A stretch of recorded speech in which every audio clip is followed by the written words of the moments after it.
Okay, so Jermaine, why did the raccoon's name have to be James? Seriously.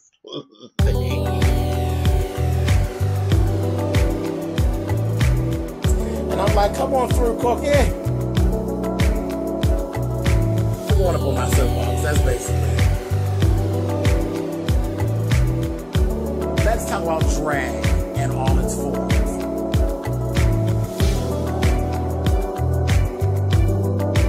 What,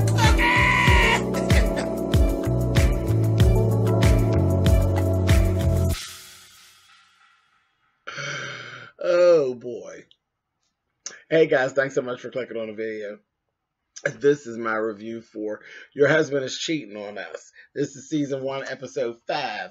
And like I said, now I mentioned that goddamn raccoon last episode, and you all were down in them comments acting like I was crazy or I was losing it. Y'all ain't know what I was talking about.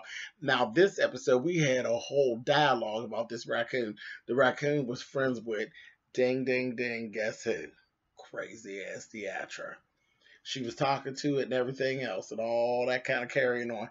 And then Jermaine took it upon himself and goes and names the goddamn raccoon James. Anyway. All right, so we start off the episode. Jermaine is actually speaking with his parents. And I'm just going to go ahead and say this. Well, we actually saw a picture of Jermaine's mom. She's gorgeous. She actually is. It's funny. She actually looks like him. Just as pretty as she can be. Daddy is messy fucking boots. Busted out asking him about money and all of this kind of carrying on. And I was like, Jermaine's better than me because he actually handled it without actually being disrespectful to his dad. Man, I'd have cussed his motherfucking ass out. I'd have cussed his ass out right there on camera. They'd have got a good old saying, baby, because I'd have let his ass have it. But Jermaine handled it, and he was all pulled up. I said, you go ahead, goddamn it, because he was pulled up. Anyway, okay, so they end up going to rehearsal, and absolutely no one, and I mean no one, is speaking of Deatra's ass. She's like talking, and people were giving, bitch, if you don't get on out of here, Addie. And girl, ain't nobody doing you at all. Nobody fucking with her, period. And then there was like a whole situation where, okay, so you know, she's one of the love interests for Jermaine. Jermaine was supposed to kiss Deatra, child. He was not here for it. He was like, baby, I'm not getting ready to kiss her, honey. It's not gonna happen. It's just not gonna happen. And child, was a bunch of laughter and a lot of kikiing and carrying on. Saved by the day, Genuine brings his ass in, and JD tells them, you know, he's actually going to give Genuine his part. The character's name is Alex, I believe it is, and Genuine is going to be playing that part. Well, we know one person who is all in for that. Now, Stoney, honey, she's fine. I said, see, girl, ask and you shall receive. Girl, they brought your dick back, girl. So, that was that. I said, all right, good. So, when they go back to the house, Leah and Deatra end up having a conversation. They buried a hatchet. I was like, all right, fix it, Jesus. So, Leah goes ahead, bites the bullet for everybody else. She basically becomes friendly with Deatra to try to smooth over some of the kerfuffle that's actually going on in the house. And let me just say this. Leah, that bob you got, baby, for your confessional, everything. She wearing the shit out of that. Now that's sharp. She had this little straight little bob thing with the little swoop wave on the one side. Real sharp. Real sharp. That was some good shit there. Anyway, moving on. So, child, they went back to this other rehearsal, and they got Genuine's down to doing his part, and he's rolling on through. Jermaine is over there. When I say sleep, Jermaine's ass was so goddamn sleep, honey. It was given. Oof, honey. He was knocked out. over there. JD came over and said something to him. And I'm like, okay. So let me just say this. Now, y'all know I love Jermaine, but throughout this episode, I was about real drained because Jermaine is in this little space where he's being a bit much.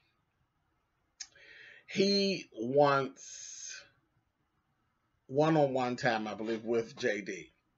He wants JD to work with him on getting the character down, which is kind of what he did say he would do.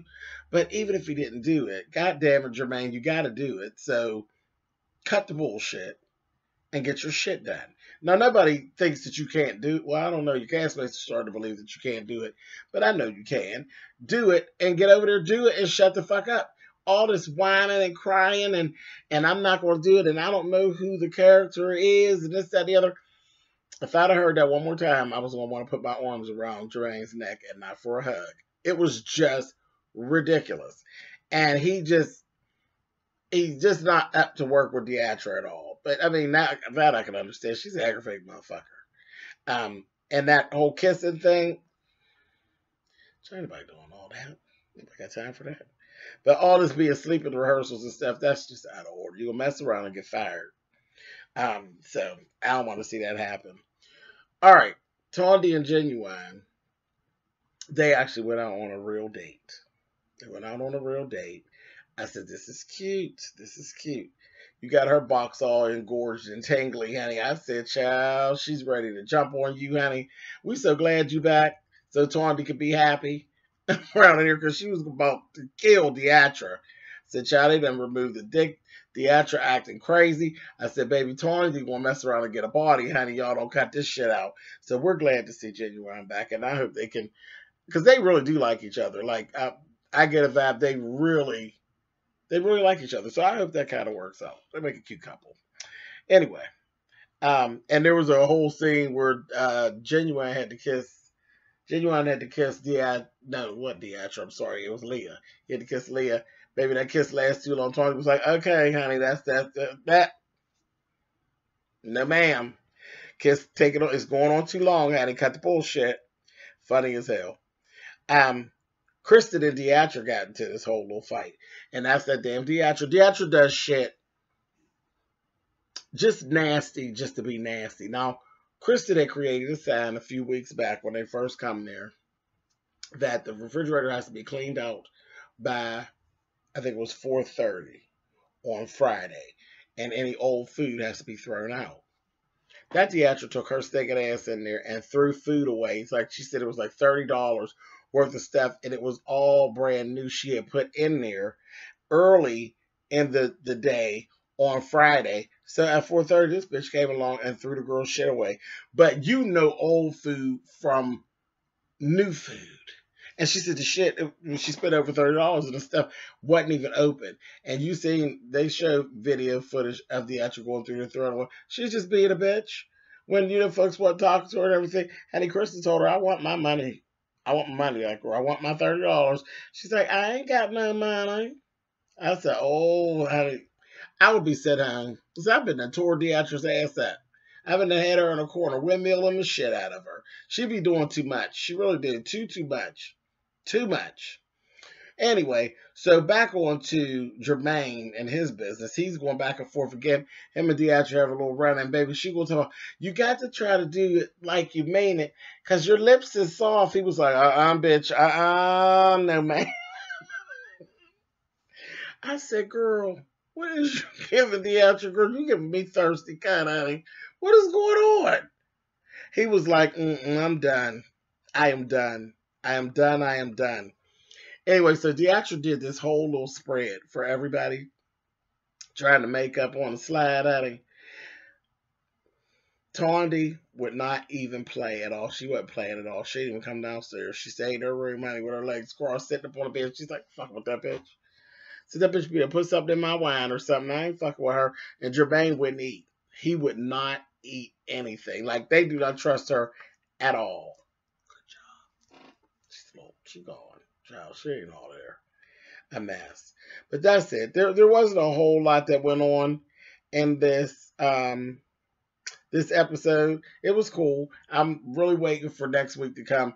But what I do know is this. Jermaine, you were draining me on this episode. You were being a brat. You were being a baby. And cute ain't going to always help you out. You got to do what you have to do. Cut the bullshit and cut it out before JD fires your ass, because that ain't going to work. That's not going to work. And all of this not knowing your lines and not being willing to work with that fucking crazy ass theater, that's going to play out badly now. Get it together. You know what you got to do. Anyway, you guys, that's it. And I will catch up with you all next week. Peace.